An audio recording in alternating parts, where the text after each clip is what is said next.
Got him. Did you get the MP? What do you think of Boris Johnson? What do I think of Boris Johnson? He's good fun.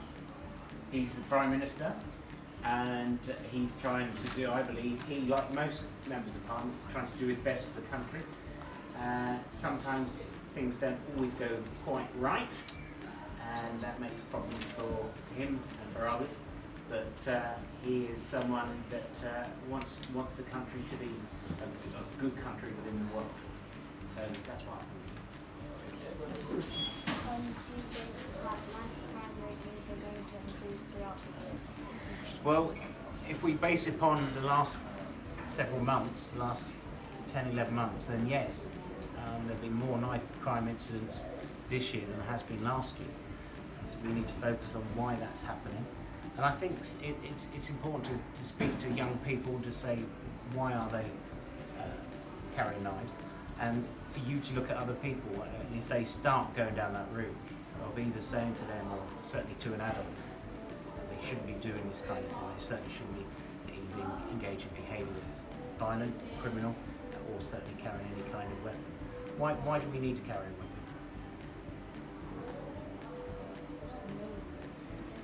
There's no reason. Well, there isn't, is there?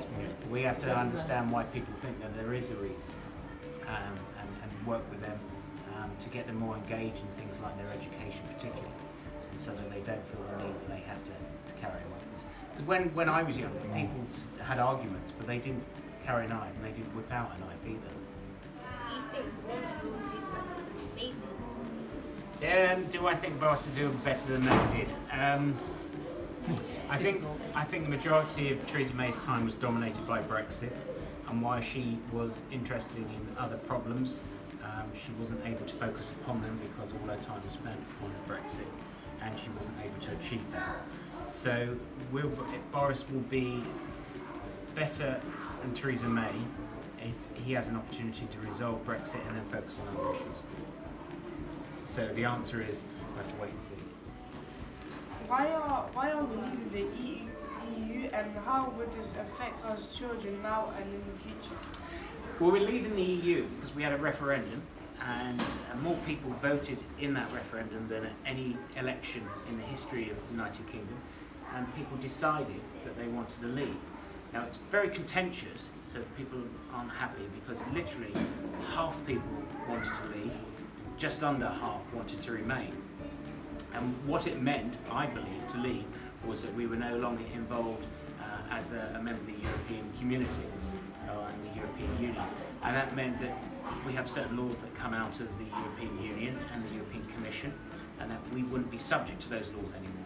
It also meant that there were a lot of people who lived in Europe could come and live in this country, and we could go and live in their countries.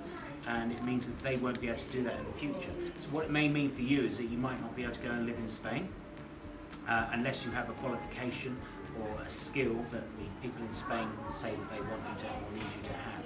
And it's the same thing that people from Spain won't be able to simply come here unless they have a qualification or skill that we want them to do. And so in terms of going forward as you grow up, you probably won't be able to go and work in those countries, but you can't currently go and work in America or Brazil or China or India or places like that. And so really it will be the same as the other parts of the world. But I hope that we have an opportunity to trade with all different parts of the world, because previously the European Union had decided a lot of that for us, and we can make some of those decisions ourselves.